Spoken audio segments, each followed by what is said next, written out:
ଗୀତ ସଂହିତା ଅଧ୍ୟାୟ 73। ଆସଫର ଗୀତ।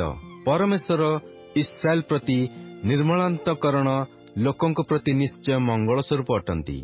ମାତ୍ର ମୋହର ଚରଣ ଟଳିଗଲା, ମୋହର ପାଦ ବିକ୍ଷେପ ପ୍ରାୟ ଖସିଗଲା। କାରଣ ମୁଁ ଦୁଷ୍ଟମାନଙ୍କର ସୌଭାଗ୍ୟ ଦେଖି ଦାମ୍ଭିକମାନଙ୍କ ପ୍ରତି ଈର୍ଷାନ୍ୱିତ ହେଲି। ଯେହେତୁ ସେମାନଙ୍କ ମରଣରେ କୌଣସି ବନ୍ଧନ ନାହିଁ, ମାତ୍ର ସେମାନଙ୍କ ବଳ ଦୃଢ଼ ଥାଏ। ସେମାନେ ଅନ୍ୟ ଲୋକଙ୍କ ପରି କଷ୍ଟରେ ପଡ଼ନ୍ତି ନାହିଁ, କିମ୍ବା ଅନ୍ୟ ମନୁଷ୍ୟମାନଙ୍କ ପରି ସେମାନେ ଆଘାତପ୍ରାପ୍ତ ହୁଅନ୍ତି ନାହିଁ।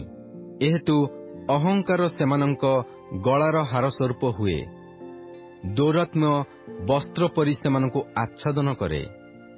ମେଦରେ ସେମାନଙ୍କ ଚକ୍ଷୁ ବାହାରି ଉଠେ, ମନର ବାଞ୍ଛା ଅପେକ୍ଷା ସେମାନେ ଅଧିକ ପ୍ରାପ୍ତ ହୁଅନ୍ତି। ସେମାନେ ଟାହୁଲି କରନ୍ତି ଓ ଦୁଷ୍ଟତାରେ ଦୌରାତ୍ମ୍ୟ ଉଚ୍ଚାରଣ କରନ୍ତି। ସେମାନେ ଦମ୍ଭ କଥା କହନ୍ତି। ସେମାନେ ଆକାଶରେ ଆପଣା ଆପଣା ମୁଖ ରଖିଅଛନ୍ତି ଓ ସେମାନଙ୍କ ଜିହ୍ୱା ପୃଥିବୀରେ ଭ୍ରମଣ କରେ। ଏହେତୁ ତାହାର ଲୋକମାନେ ସେଆଡ଼େ ଫେରନ୍ତି। ପୁଣି ପୂର୍ଣ୍ଣ ପାନପାତ୍ରର ଜଳ ସବୁ ସେମାନଙ୍କ ଦ୍ୱାରା ନିଗଡ଼ାଯାଏ। ଆଉ ସେମାନେ କହନ୍ତି, ପରମେଶ୍ୱର କିପରି ଜାଣିବେ ଓ ସର୍ବପରିସ୍ତଙ୍କର କି ଜ୍ଞାନ ଅଛି? ଦେଖ, ଏମାନେ ଦୁଷ୍ଟ ଲୋକ। ପୁଣି ସେମାନେ ସର୍ବଦା ନିର୍ବିଘ୍ନରେ ଥାଇ ଧନ ବୃଦ୍ଧି କରନ୍ତି। ନିଶ୍ଚୟ ମୁଁ ବ୍ୟର୍ଥରେ ଆପଣା ଅନ୍ତଃକରଣ ଶୁଚି କରିଅଛି ଓ ନିର୍ଦ୍ଦୋଷତାରେ ଆପଣା ହସ୍ତ ପ୍ରକ୍ଷାଳନ କରିଅଛି। କାରଣ ମୁଁ ଦିନଯାକ ଆଘାତ ଓ ପ୍ରତି ପ୍ରଭାତ ଶାସ୍ତି ପ୍ରାପ୍ତ ହୋଇଅଛି। ଏରୂପ କହିବି ବୋଲି ଯେବେ ମୁଁ କହିଥାନ୍ତି, ତେବେ ଦେଖ, ମୁଁ ତୁମ୍ଭ ସନ୍ତାନଗଣର ବଂଶ ପ୍ରତି ବିଶ୍ୱାସଘାତକତା କରିଥାନ୍ତି। ମୁଁ ତାହା କି ରୂପେ ଜାଣିବି ବୋଲି ଭାବନା କଲାବେଳେ ମୋ ପ୍ରତି ତାହା ଅତି କଷ୍ଟକର ହେଲା। ଶେଷରେ ମୁଁ ପରମେଶ୍ୱରଙ୍କ ଧର୍ମଧାମକୁ ଗଲି ଓ ସେମାନଙ୍କର ଶେଷ ଫଳ ବିବେଚନା କଲି। ନିଶ୍ଚୟ ତୁମ୍ଭେ ସେମାନଙ୍କୁ ଖସଡ଼ା ସ୍ଥାନରେ ରଖୁଅଛ, ତୁମ୍ଭେ ସେମାନଙ୍କୁ ସର୍ବନାଶରେ ପକାଉଅଛ। ସେମାନେ ଏକ ନିମିଷରେ କିପରି ଉଚ୍ଛିନ୍ନ ହୁଅନ୍ତି!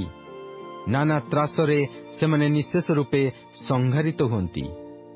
ନିଦ୍ରାରୁ ଜାଗ୍ରତ ହେଲା ଉତ୍ତାରେ ଯେପରି ସ୍ୱପ୍ନ, ସେପରି ହେ ପ୍ରଭୁ, ତୁମ୍ଭେ ଜାଗ୍ରତ ହେଲେ ସେମାନଙ୍କ ମୂର୍ତ୍ତି କି ତୁଚ୍ଛ ଜ୍ଞାନ କରିବ। ମୋହର ହୃଦୟ ଦୁଃଖିତ ହୋଇଥିଲା ଓ ମୋହର ମର୍ମ ବିଦ୍ଧ ହୋଇଥିଲା। ମୁଁ ଏଡ଼େ ମୂର୍ଖ ଓ ଅଜ୍ଞାନ, ମୁଁ ତୁମ୍ଭ ସାକ୍ଷାତରେ ପଶୁ ପରି ଥିଲି। ତଥାପି ମୁଁ ତୁମ୍ଭ ସଙ୍ଗେ ସଙ୍ଗେ ନିରନ୍ତର ଅଛି। ତୁମ୍ଭେ ମୋହର ଦକ୍ଷିଣ ହସ୍ତ ଧରିଅଛ। ତୁମ୍ଭେ ନିଜ ମନ୍ତ୍ରଣାରେ ମୋତେ ପଥ ଦେଖାଇବ ଓ ଶେଷରେ ତୁମ୍ଭେ ମୋତେ ଗୌରବରେ ଗ୍ରହଣ କରିବ। ସ୍ୱର୍ଗରେ ତୁମ୍ଭ ବିନା ମୋହର ଆଉ କିଏ ଅଛି? ଓ ଭୂମଣ୍ଡଳରେ ତୁମ୍ଭ ଛଡ଼ା ଆଉ କାହାକୁ ମୁଁ ବାଞ୍ଛା କରୁନାହିଁ। ମୋହର ମାଂସ ଓ ଚିତ୍ତ କ୍ଷୟ ପାଉଅଛି, ମାତ୍ର ପରମେଶ୍ୱର ଅନନ୍ତକାଳ ମୋ ଚିତ୍ତର ବଳ ଓ ମୋହର ବାଣ୍ଟ ସ୍ୱରୂପ ଅଟନ୍ତି। କାରଣ ଦେଖ, ତୁମ୍ଭଠାରୁ ଦୂରରେ ଥିବା ଲୋକମାନେ ବିନଷ୍ଟ ହେବେ।